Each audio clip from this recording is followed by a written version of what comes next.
Yes we nkunda abasore urakoze ese we none subwo egoko nkunda abasore umusore unanutse byatari udafite inda nk'iya kasuku cyangwa se umusore watereye icyuma kabisa ukunda gym ariko abantu bafite ibidawa kandi namba ngomba bakunda umusore unanutse ko ni uri romantique nyine numva icyo nsazi kuvuga cyangwa atari icyuma uzajya no kujya muri gym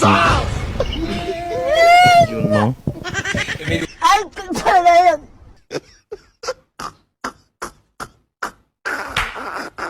kakajwe ibi bintu urabivugaho iki? Uyu ni umuvumo. I don't want peace. Yes we, uyu ni umuvumo aturutse kwa Baritoromayo. None se kakajwe Semuhungu umufashe wamukorera iki? Umva nagifata. Kakajwe nawe uratukana, mbese nukubera igitukana cyane kandi ngo no mu batutse yago. Katuga hambe ngo kagwinduba uragakomba amantuzo kubitwa n'inkuba karazabona kabona mu dirisha uragapfuta pfutse uragahamberwa akagwa mu butano ryo muri etira murazeri wa hiremberewe. Rakagwa muri bandaraterwa gakumute kuri karabasasura gakuruza inge muziko gakubitwa n'inkuba gabombane gahambirwe muhirimbiri ukagwa muri wese idapfundikiye uragakubita umunwa mu kibambasi uragakura kikuruza ku bishogoshogo muhirimbiri we kababwire mujye munyitondera ntawe niganye nawe bitutsi ahubwo karakabyindi kagahungu karakacucu kakagoryi kanu kadafite n'ubwanwa yana ubugabo utagira n'ubwanwa aba oya nako arabana batagira ubwanwa kwera imisemburo karakanu kububuno bw'umukara kabi gasa nabi. Nyuma y'ibyo byose Mutabazi kuri Semuhungu nawe aragira uti azasaba imbabazi ko yazanye umuntu uri kukaraga utubuno hariya umuntu uza mu zariya muri mu mahoro umuntu wazanye Semuhungu muri stade Amahoro ni KMC azasaba imbabazi abanyarwanda yanditse ibaruwa uyu Semuhungu azamenye ko u Rwanda rutigeze rumuha karibo yo kuza ukora ikangurambaga ry'ubutinganyi mu bana b'abanyarwanda.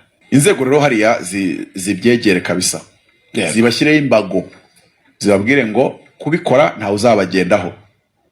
N'ikimenyimenyi njye abantu babiri numvishe kuri izi mbuga bavugwa biriya bintu Jihad nabonye twarabonye ibimenyetso ahita yandika ngo nyamara naga kandi ubundi nka kurya kandi cyenyoko oya kabisa ubundi kunyandikira ijambo sinkwandikira ngo karya nyoko naba nkwemukiye aranyandikira ngo shaka ngahe se bro ngene nzi ko ndamwandikira $2,000 kahita mukuramo amakuru akabata mwana sintiya tureza turwasa ntago twarenza $200 200 rwose ati ibintu na urakabije leta nyine ngo urashaka $2,000 ngahe se bro ndavuga ni umuntu daimoni zimuri mureka manze nzikorera amasengesho ariyo mpamvu uyu muntu wanyandikiye ibi ngibi mu izina rya Yesu wamamagaye nagera usororo ariko ibi bintu no yari yemerewe kubikora wenyine ibi bintu none si harassment yo 2017 wayitike. Nyuma y'ibyo byose Emina wa Kimwumva yahise asubiza uti Semuhungu nta kintu gitangaje yakoze. Eke Semuhungu ni yakaje muri stade Amahoro. Stade ni yabaso ni abanyuko. None se Semuhungu ni gicibwa ku buryo ataza muri stade. We Erike Semuhungu yaraje ibyo yakoze kubera ko Kenisi ntago yarazi yuko ibyo Semuhungu yakoze muri stade Amahoro yari kubikora. Ariko n'ibintu yakoze nta gitangaza kirimo. Yes. Abantu bavuga ukuri mu bafata nk'abasazi.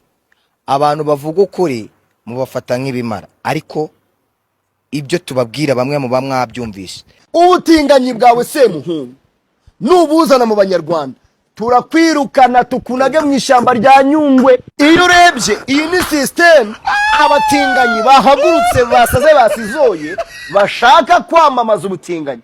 Nakubwiye yuko ntago ngiye ndwanya ubutinganyi.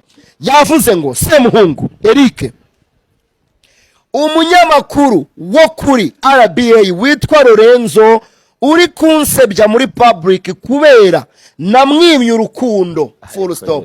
Igitangazamakuru nka RBA abanyamakuru bakora amakuru y'imikino bibasiye umuntu twa Kenisi strategy Kenisi yakoresheje yari y'ubutinganyi yari yo entertaining murko ku entertaininga niba yarakozemo amakosa ni mureka amakosa ye tureke kwitiranya n'ubutinganyi.